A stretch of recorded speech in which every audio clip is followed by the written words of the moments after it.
안녕하십니까. 오늘도 금요예배를 하나님을 사랑하는 마음으로 이 자리에 나오신 여러분들 진심으로 환영하고 사랑합니다. 네.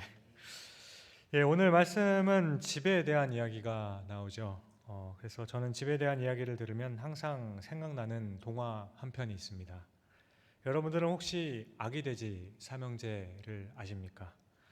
이 동화는 저에게는 굉장히 특별한 책이었습니다. 왜냐하면 제가 3남매 중에 막내, 누나만 2명 있다 보니 누나들이 주로 보는 동화책은 무엇이죠? 보통은 백설공주, 인어공주, 숲속에 잠자는 공주, 죄다 공주입니다. 그런데 이 아기 돼지 삼형제만은 온전히 남자로만 구성되어 있는 책이었기 때문이죠. 또 그렇잖아요. 그냥 포동포동한 돼지가 나오니까 참 맛있어도 보이고 그렇잖아요.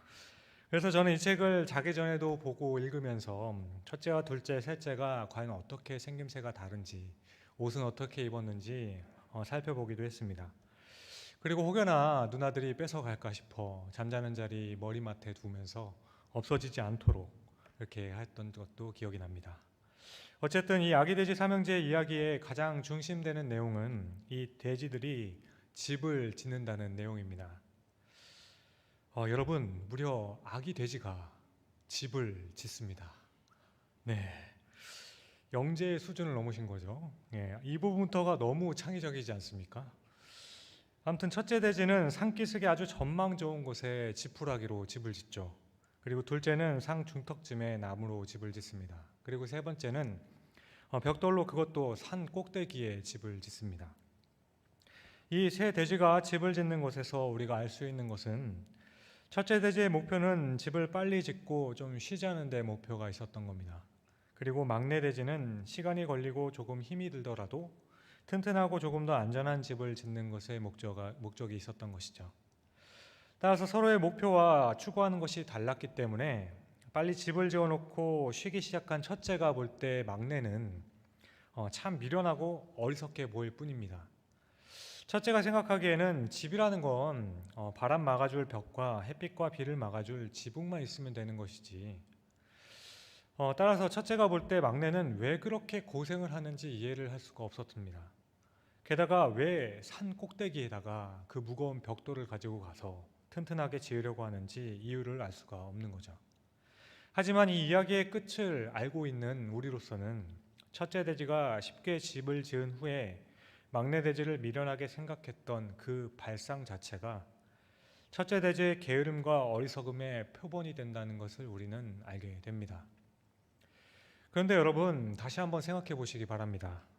정말로 첫째 돼지처럼 산기슭에 전망 좋은 곳에 쉽고 편안하게 집을 지은 것이 잘못된 것일까요? 집을 벽돌로 짓지 않고 지푸라기로 나무로 지었다고 해서 그 행동을 게으름으로 보거나 어리석음의 표본이라고 불러야만 하는 거겠습니까? 저는 첫째 돼지가 했던 행동이 굉장히 지혜롭다라고 생각했습니다. 어떻게 보면 첫째 돼지가 했던 그 행동이 이 세 마리의 돼지들 중에는 가장 지혜롭고 현명한 선택일지도 모르겠습니다. 여러분, 우리가 우리의 미래를 철저하고 안전하게 준비한다는 건 그것은 굉장히 필요한 일입니다. 그런데 미래를 철저하게 준비하기 위해서 그 투자하는 것들이 경우에 따라서는 아주 불필요한 낭비가 되는 경우가 있다는 거죠. 아마 여기 계신 성도님들도 대부분 생명보험 아니면 자동차 보험쯤은 미래를 위해 하나쯤은 들어놓으셨을 겁니다. 저도 혹여나 하는 위험에 대비하여서 생명보험도 하나 있고 자동차 보험도 들어놨는데요. 그런데 여러분, 대부분의 보험회사들이 공통적으로 하는 말이 있습니다. 그것은 혹시나 언제 어떻게 될지 모르지 않습니까? 라는 말이죠. 사람은 언제나 다 죽을 것인데 혹 언제 사고가 날지 모르니 그때를 준비해야 되지 않을까요? 그렇게 다른 것들은 몰라도 자신이 죽게 되면 남아있는 가족들은 어떻게 해요? 그러니 생명보험 하나는 들어놓는 게 좋지 않을까요? 하지만 사실 이 보험을 든다는 것은 매달 일정한 금액이 나가기 때문에 일정한 수입이 들어오지 않는다면 매우 부담이 되는 일입니다. 그러나 한편으로 내가 없을 때의 가족을 생각하게 되면 비교적 싼 보험을 하나 들어놓는 것도 좋겠다 싶죠. 그런데 문제는 이렇게 싼 보험료는 내는 그 보험들은 한 가지 약점들이 존재합니다. 그것은 대부분의 일정한 나이를 기준으로 해서 그 나이가 되지 않아 죽었을 때만 보장이 되고, 나이를 지나게 되면 물론 뭐 연금으로 주는 것들도 있긴 하지만 아예 소멸되는 경우가 많다라는 거죠.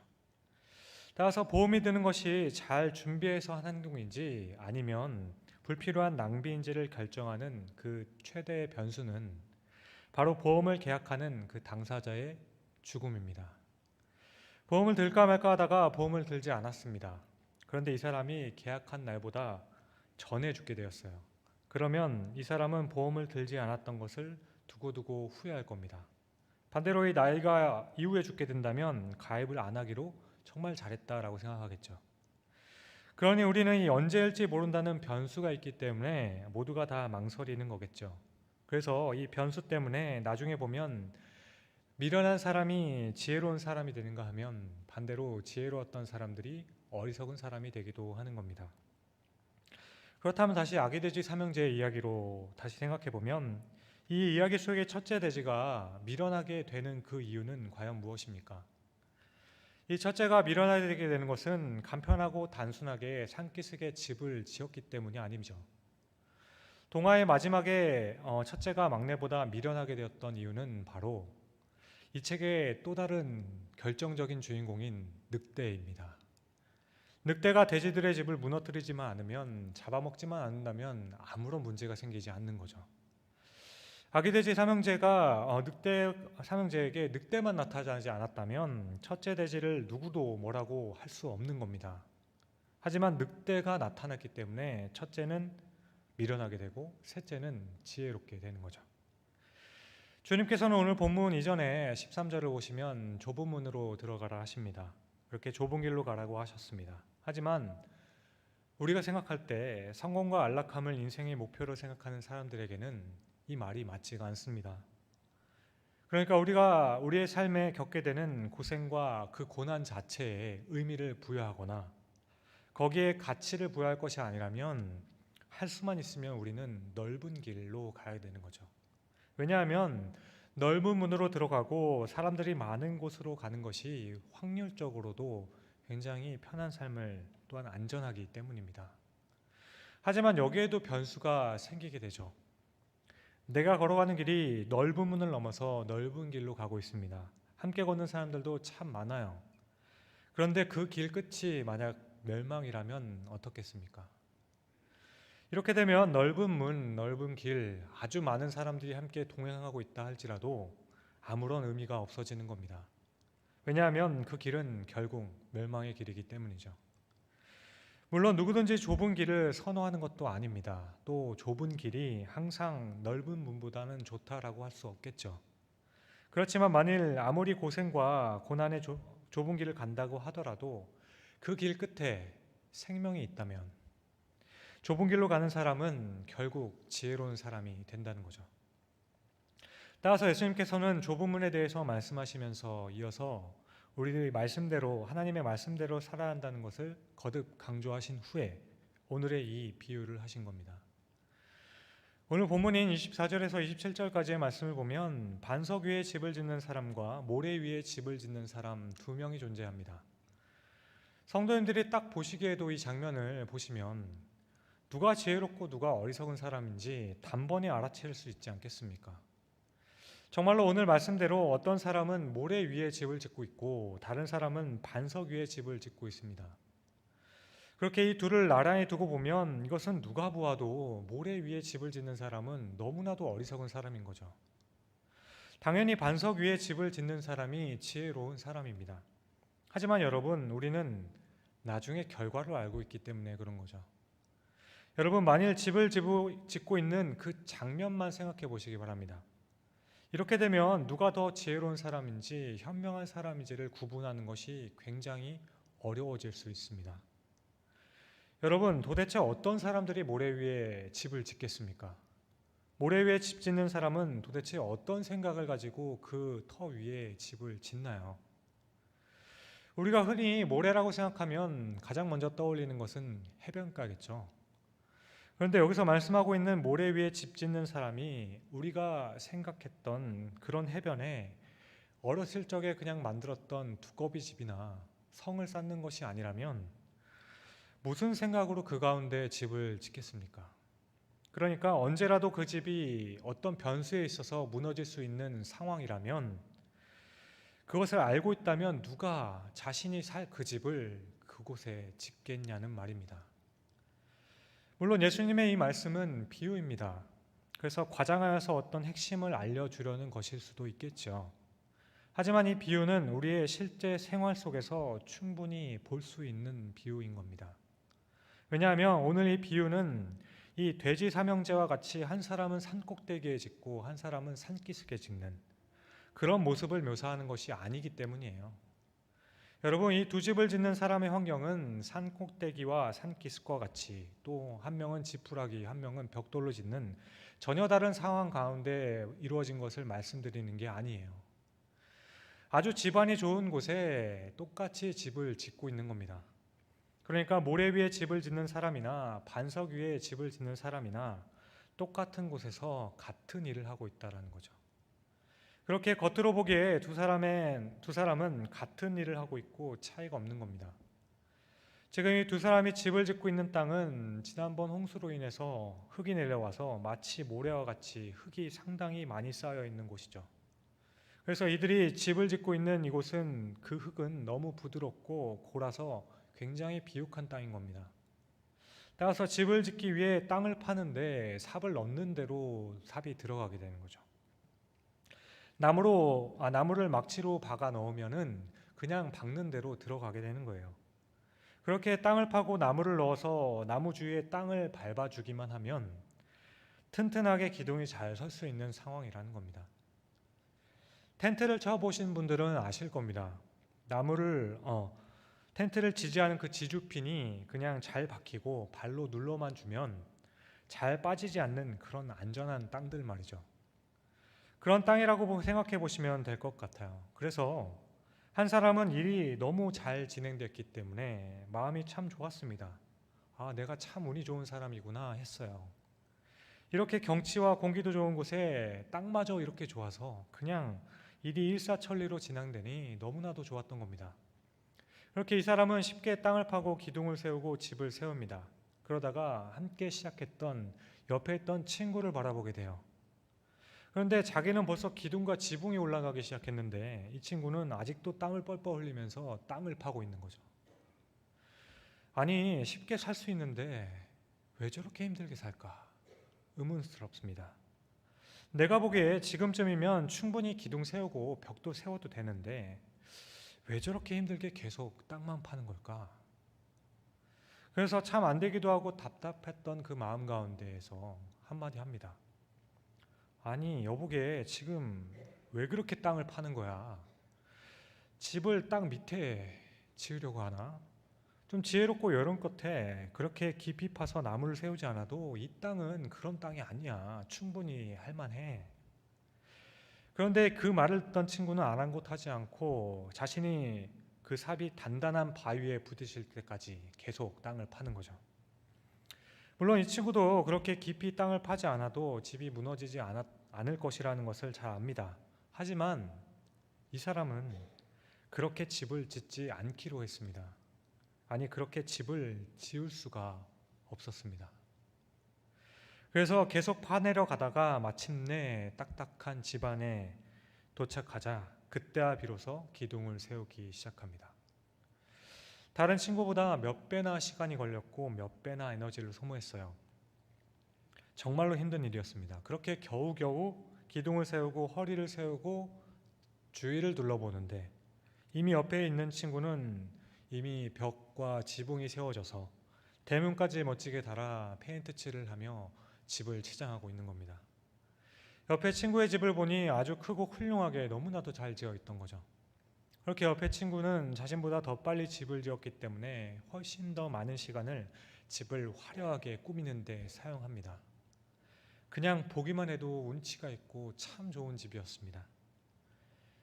그런데요, 여러분, 여기서 우리가 한 가지 잊지 말아야 할 것이 있죠.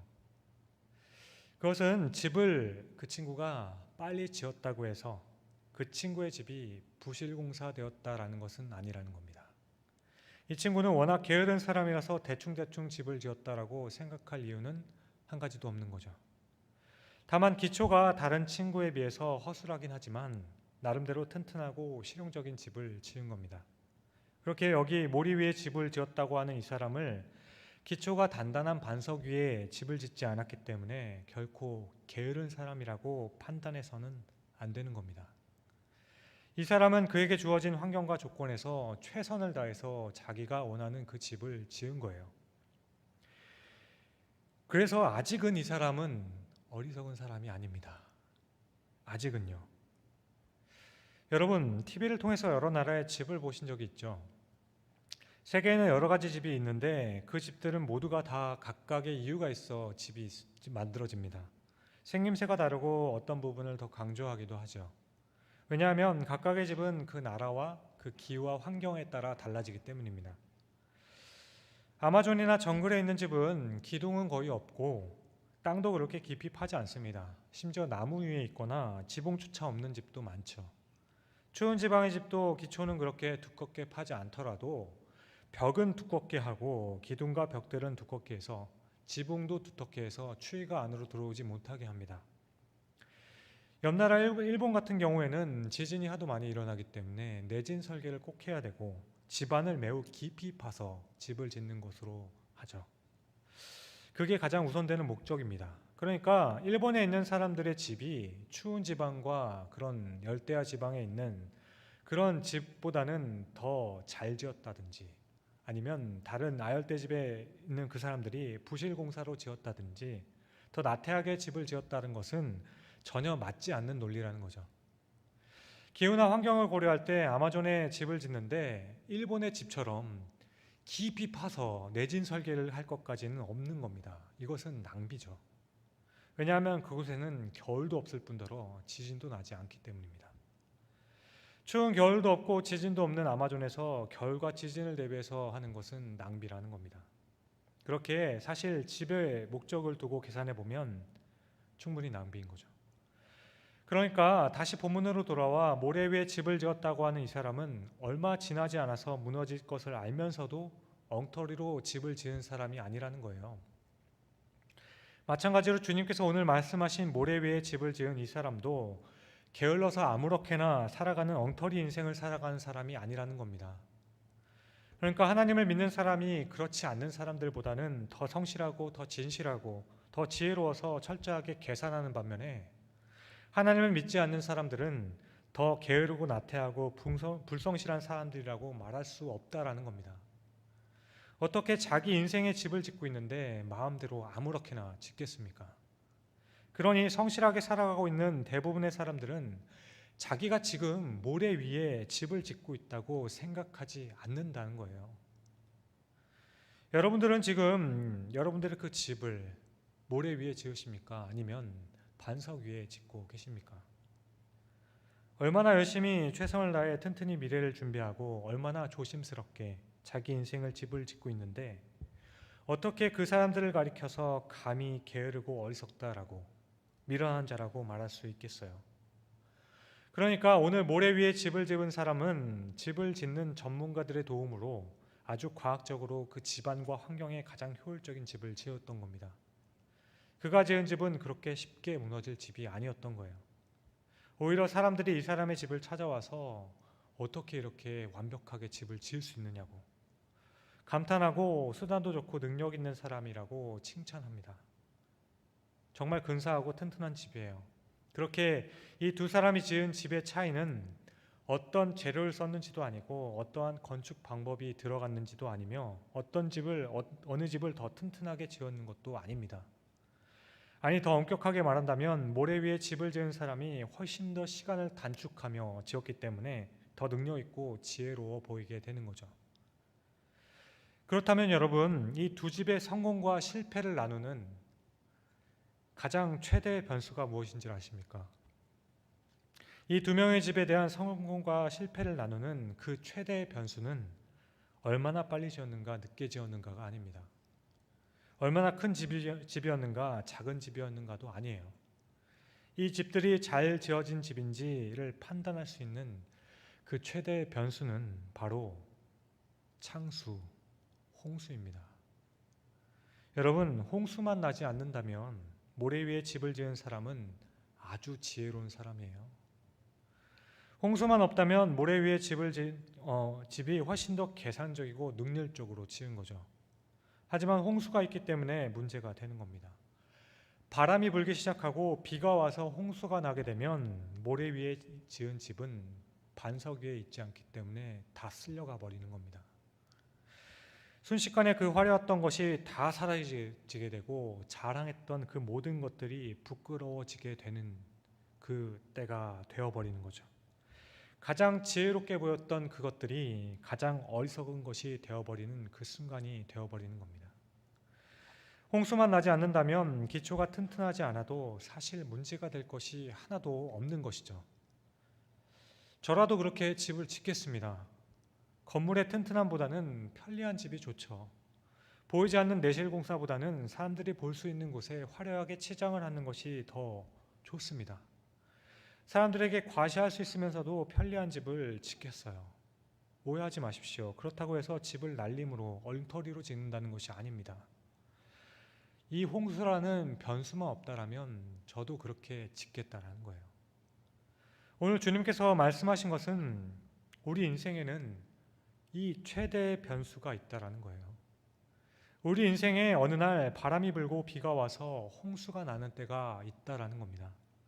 그렇게 비가 오고 홍수가 날 때 견딜 수 있는 것만이 진짜라는 겁니다. 이 홍수를 이 세상의 마지막 혹은 우리의 죽음 아니면 하나님의 심판이라 생각할 수 있겠죠. 아니, 하나님이라 생각할 수도 있습니다. 우리 인생에 하나님이 안 계신다면 무엇이든 가능하겠다 생각하는 분도 있을 겁니다. 하나님만 안 계신다면 모든 게 다 좀 쉬워질 텐데, 집을 편안하게 짓는 것도 크게 짓는 것도 하나님만 안 계신다면 모든 게 다 편안해지고 모든 게 다 가능해질 거라고 생각하는 분이 있을지도 모르겠습니다. 하지만 하나님이 계시기 때문에, 하나님께서 있기 때문에 그 홍수가 나는 그 일이 반드시 있기 때문에 기초가 튼튼하지 않으면 아무리 잘 지어도 무너져 버리는 겁니다. 단 한 걸음 나아가는 도의 인생이라 할지라도 그것이 하나님의 말씀과 주 안에 있다면 괜찮죠.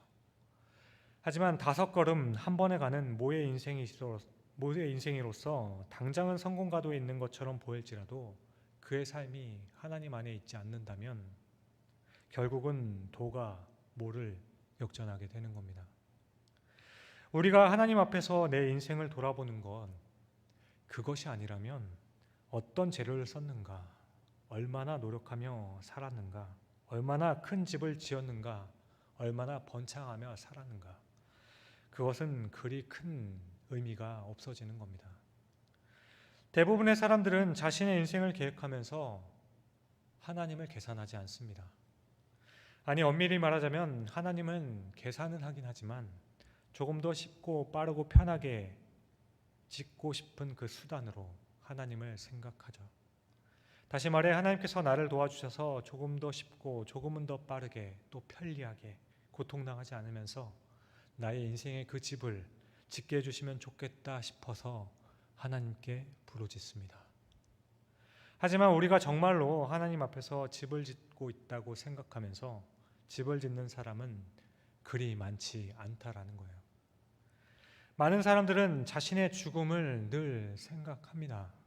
하지만 이 죽음을 내가 어떻게 할 수 없는 불가항력적인 사건이라 생각해 버리죠. 그래서 이 죽음의 문제를 해결할 수 있는 가능성에 대한 그 부분도 많이 포기한 상태입니다. 그러니까 많은 사람들은 아무리 노력해도 집을 지을 반석은 어차피 없는 것이라 생각하기 때문에 그냥 그렇게 살아갑니다. 요즘 많은 사람들은 생명이라는 꿈과 하나님이라는 그 소망을 잊어버렸습니다. 영원히 살 수 있다라는 그 가능성조차도 포기하며 살아가고 있습니다. 따라서 열심히 인생의 집을 지으면서도 홍수가 나면 죽으면 다 끝난다고 생각하고 그 허무함을 가지고 살아가는 사람들이 너무나도 많이 있습니다.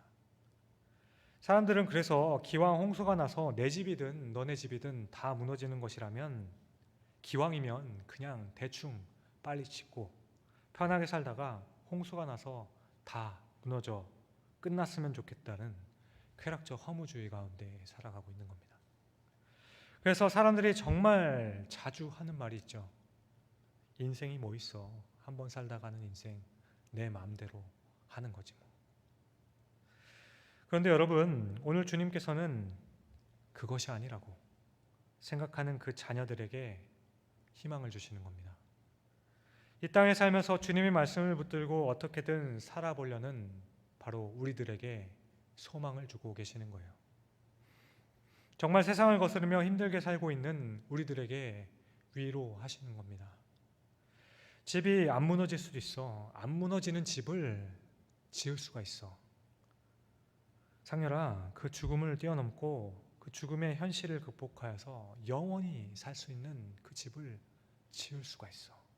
그것은 내 위에 너의 집의 그 기초를 내려놓게 된다면, 예수 그리스도의 그 죽으심과 그 고난, 그 예수 그리스도를 통하여 그 하나님의 사랑을 의지하여 집을 지을 수만 있다면, 그렇다면 홍수가 나도 죽음이 와도 하나님을 만나는 그 순간이 와도 그 집은 절대로 무너지지 않아. 이렇게 말씀하고 계시는 겁니다. 사랑하는 성도 여러분, 홍수가 나도 견딜 수 있는 집, 죽음도 무너뜨릴 수 없는 그런 집이 있습니다. 그것은 바로 예수 그리스도라는 반석 위에 세운 집입니다. 예수 그리스도의 말씀을 의지하고 그 말씀의 기초를 두고 살아가는 그 인생입니다. 그래요. 나는 정말 제자리만 돌고 있는 것 같기도 합니다. 내 주위를 둘러보면 벌써 기둥이 서고 지붕이 올라가고 페인트 칠을 하는 다른 집들이 보이기도 하죠. 그래서 다시 초라해 보이는 나 자신을 돌아볼 때 너무 고통스럽기도 하고 힘이 들어서 나는 언제쯤 내 인생이 펴지게 될까라는 생각이 들기도 합니다. 하지만 우리의 모습이 세상이 보기에는 여전히 땅을 파며 단단한 반석을 찾고, 그렇게 찾기 위해 확인하며 또 확인하며 아직도 그렇게 기둥 하나조차 세우지 못한 초라한 모습으로 보일지라도, 그렇게 살아가는 우리가 지금은 전혀 지혜로워 보이지 않지만 지혜롭게 되는 그 순간은 반드시 옵니다. 바로 홍수가 있기 때문입니다. 우리의 죽음의 그 순간에, 하나님을 만나는 그 순간에는 도가 모를 역전하는 겁니다. 요즘과 같이 경기가 좋지 않은 시대에 살아가는 우리 얼마나 마음이 조급하고 불안합니까? 나름대로 열심히 정직하고 바르게 살려고 노력했는데 잘 되지 않는 것 얼마나 힘드십니까? 그렇게 오히려 기가 막힌 기술과 처세술에 의해서 사업을 하는 사람들이 더 성장하는 모습을 보면 어떤 때는 내가 이 신앙생활을 괜히 택한 건 아닌가라는 생각에 허망하다는 생각이 들지는 않으십니까? 오해 마십시오. 모든 형통한 사람이 모두 다 거짓되고 허망하다는 것이 아닙니다. 다만 우리의 현실을 이야기하는 겁니다. 여러분, 우리 모두가 알고 있듯이, 모두가 신앙생활 해보았듯이 정말 말씀대로 기도하며 하나님을 믿고 그렇게 최선을 다해 살아가며 예배한다고 하여서 정말 모두가 성공하던가요? 아니잖아요. 어떤 때는 더 힘들어질 때가 있고 더 답답하고 속상해서 차라리 그냥 내가 하나님 몰랐다면 어떻을까 라는 생각해 본 적 없으십니까? 차라리 하나님 의지하지 않고 하나님이 안 계신다라고 생각하고 살았더라면 인생을 지금보다 조금은 더 여유롭게, 더 재미있고 즐겁게 살았겠다라고 생각하지 않으십니까? 열심히 하나님 믿고 섬겼음에도 불구하고 병원 한번 가보지 않던 그 인생 가운데 적신호가 들어오게 되면 어떠십니까? 갑자기 아직 완성되지 않는 여러분들의 집이 너무 초라해 보여 불안해지지는 않으십니까? 고작 내가 이렇게 되려고 이렇게 애를 썼던 것인가? 이런 생각이 나지 않으시냐는 겁니다. 그런데 그렇게 우리가 조급하고 답답해도 힘이 들어도 하나님의 말씀대로 살아가야 할 이유를 오늘 말씀하시는 거예요. 그것은 창수, 홍수입니다. 바로 지금도 나의 삶에 살아 역사하시는 하나님 때문이에요. 우리 인생은 끝이 있고 하나님의 심판은 반드시 있습니다. 모두가 인정하는 그 죽음이라는 홍수는 언제든지 찾아오는 겁니다. 그러나 주 예수 그리스도라는 반석 위에 세운 집은 홍수가 나도 절대로 무너지지 않는다는 거예요. 우리는 이 말씀을 붙들고 그 엄연한 홍수가 있을 것이라는 사실과 이 하나님의 실존 때문에 좁은 길을 갈 수밖에 없는 겁니다. 가야만 하는 것이죠. 그렇게 거짓 선지자들을 조심해야 하며 결국 그냥 예배만 왔다 갔다 하는 그런 종교적인 형식을 갖춘 것만으로는 만족할 수 없는 인생이 되어버린 겁니다. 예수 그리스도를 나의 주님으로 믿고 하나님 앞에서 살아가는, 주 안에서 살아가는 여러분, 하나님이 살아계시다고 믿을 뿐만 아니라 그 아들을 통하여 하나님이 나를 사랑하신다는 것을 확인하고 그 믿음으로 살아가는 우리 사랑하는 성도 여러분, 바람이 많이 부는 날에도 나의 집이 초라해 보여도 낙심하지 마시기를 바랍니다. 우리들의 집은 절대로 무너지지 않습니다. 아무리 힘든 일이 있어도 흔들리지 않기를 바랍니다. 예수 그리스도를 위해 그 세워진 우리들의 집은 결단코 무너지지 않을 것입니다. 기도하겠습니다.